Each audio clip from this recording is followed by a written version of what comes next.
तालिबानी सब सोच रहे थे कि अमेरिका की फौज हटे तो इनको हम दिखाएं, और यहां बैठे तालिबान सोच रहे हैं कि ये योगी मोदी हटें और हम इनको मजा चखाएं।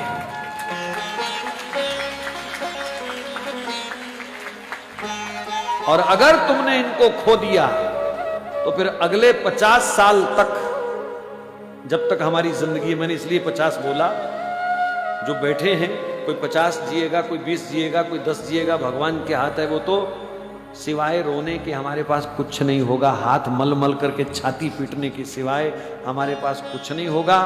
मैं उनका पक्ष सिर्फ इसलिए लेता हूं कभी कभी क्योंकि इन्होंने हमारे धर्म की सेवा की है, इन्होंने निष्काम होकर के हमारे देश की सेवा की है। ये वंशवाद को लेकर के नहीं लड़ रहे,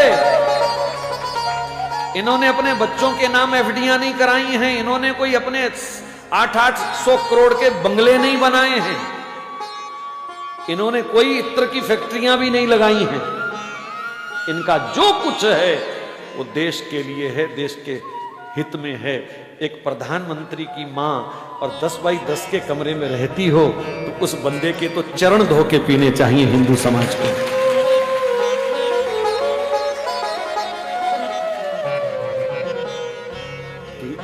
ये देश त्याग का पुजारी है और इस त्याग को भी पूजना पड़ेगा। हो सकता है यहां कोई उनके विरोधी दल के बैठे हों, लेकिन अगर हिंदू हो तो फिर विरोध छोड़ दीजिए। बनता ही नहीं है विरोध करना भैया, किसी भी एंगल से विरोध बनता ही नहीं है। वर्तमान समय तो कहता है एकजुट होकर के आंख बंद करके समर्थन करो। बस जो मेरे देश के साथ खड़ा है, जो मेरे धर्म के साथ खड़ा है, जो रामकृष्ण के साथ खड़ा है, जो गाय माता के साथ खड़ा है, हमको उसी के साथ खड़े होना है। बस बात खत्म।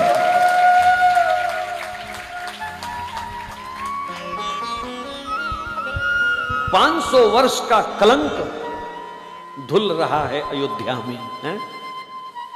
और फिर भी हम दूसरा कोई चिंतन दिमाग में लाएं तो ये बदकिस्मती के सिवाय और कुछ नहीं है। ये देश राम का है, ये परिवेश राम का है, और जो राम का सम्मान करे उनका सम्मान हमको करना ही चाहिए हर हालत में। कोई दूसरी राय नहीं है, बात खत्म। देश सुरक्षित है इन हाथों में और इन्हीं हाथों में रहना चाहिए, बात खत्म।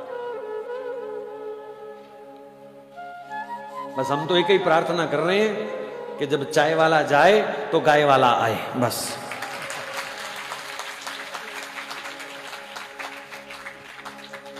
और कोई मंशा नहीं है, बस। ये परमात्मा ऐसी विभूतियों को कभी कभी कृपा करके भेजता है। धनुष्मान लेके स्वयं वो बहुत इमरजेंसी में आता है, अपनी विभूतियों को वो भेजता है। पर ये भी विभूतियां हैं हमारी, इसलिए आंख बंद करके समर्थन करना चाहिए। ये मेरा आपको व्यक्तिगत सुझाव है, बस, और कुछ नहीं है। ये व्यक्तिगत सुझाव है। देश विदेश में बहुत लोग कथा को सुन रहे हैं, लाइव भी सुन रहे हैं, बाद में भी सुनेंगे। मैं सबको प्रार्थना कर रहा हूं, कम से कम अपना हित पहचानने की आदत डाल लो। अब